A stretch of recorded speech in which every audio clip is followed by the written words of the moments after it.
yang sehat, seharusnya kita duduk dimanapun hati kita bisa nyaman, bisa enak, gak terpengaruh dengan sekitar kita. Dan itu caranya mudah. Hati jangan punya rasa benci pada siapapun.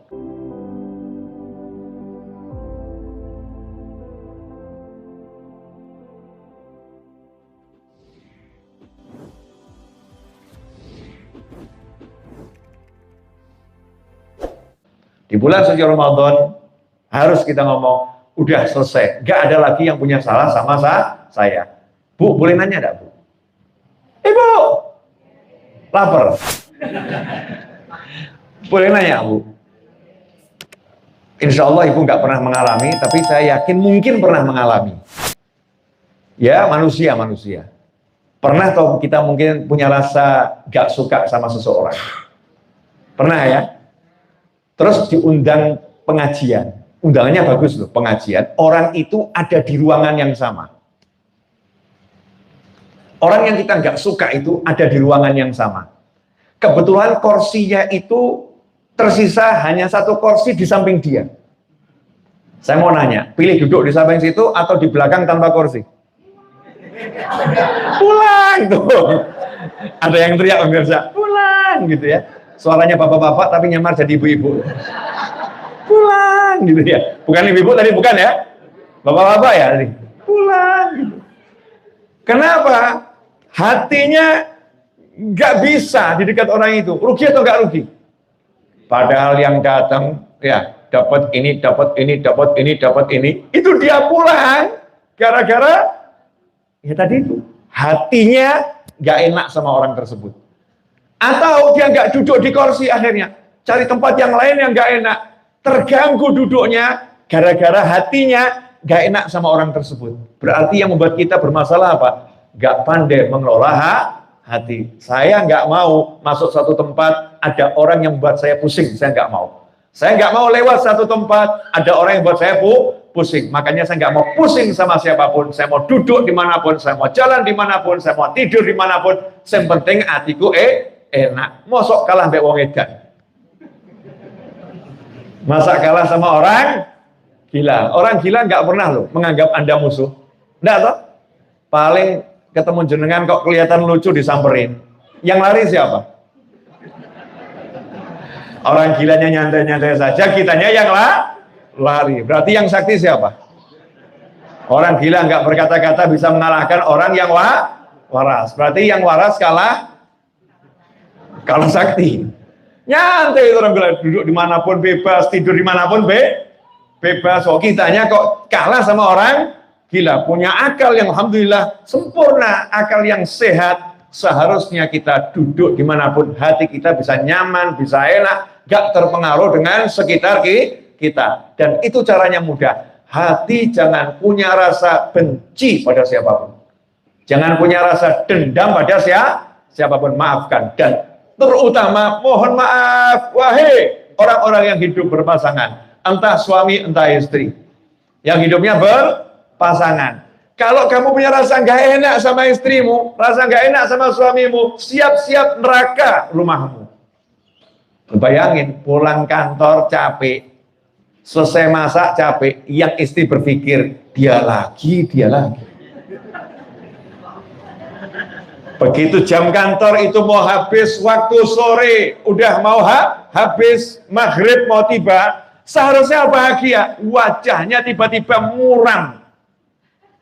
Ditanya sama nanya, ada apa Bu? Nggak ada apa-apa. Ternyata penyebabnya adalah suami akan pulang, dia lagi. Saya pernah ditanya sama seorang ibu, ya lembur aja.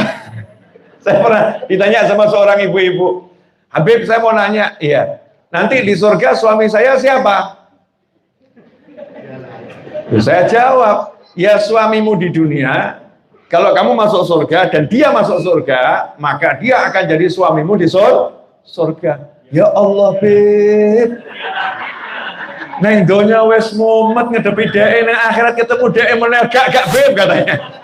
Di dunia udah pusing, ketemu dia di akhirat gak punya pilihan, udah gak ada, cukup katanya. Masya Allah. Jadi jangan sampai begitu gitu loh.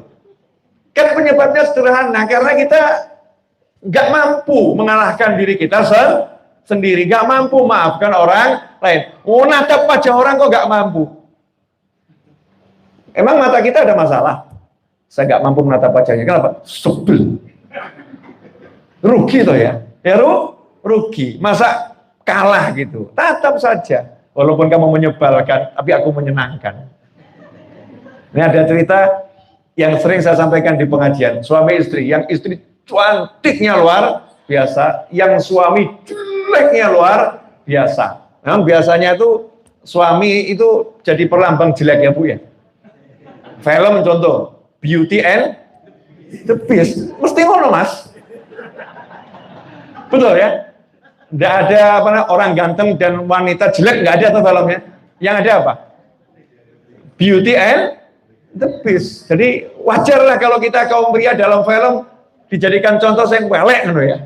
Wajar. Karena memang biasanya wanita itu simbol kecantikan, simbol keindahan. Ini kisah nyata, ada dua orang yang suami jeleknya luar biasa, yang istri cantiknya luar biasa. Nah, keduanya tinggal di kemah. Jadi nomaden ya, pindah-pindah itu di kemah. Nah, kebetulan ada seorang ulama lapar. Ulama itu kalau lapar ya minta makan, seperti Nabi Khidir dan Nabi Musa alaihi wassalam. Ketika kelaparan dan nggak punya uang, nggak punya bekal, masuk kampung ya ketuk pintu, assalamualaikum, minta makan. Hanya cukup untuk nyambungnya nyawa, karena nggak punya uang, nggak punya apa-apa. Maka saat itu ulamanya ketuk pintu minta makan, disuguhi. Karena orang dulu tuh paling suka menjamu tamu. Orang sekarang bahkan buat rumah nggak ada kamar tamu.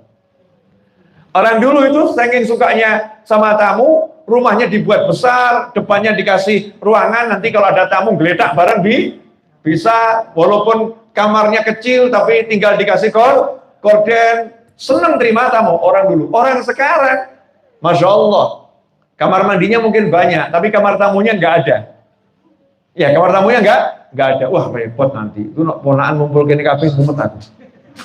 Ya, nanti kalau itu kakak adik kumpul di sini pusing. Ada yang seperti itu. Makanya khususnya yang di tanah Jawa dan juga di tanah-tanah yang lain saya rasa sama, hanya beda bahasa. Di tanah Jawa itu kan ngajari sama anak putu ya. Selalu disampaikan turun temurun. Mangan orang mangan, yang penting kumpul. Karena kumpul itu mahalnya luar biasa. Saya tambahkan kumpul mesti mangan. Ini contohnya itu, dapat kotaan semua ya. Saya ini sak tampak sudah. Ya. Satu orang dapat segini nih. Jadi mangan, yang penting kumpul. Sebab kumpul mesti mangan. Gak punya duit gak jadi masalah. Yang penting bisa kumpul bersaudara. Itu ajaran orang-orang tua terdahulu.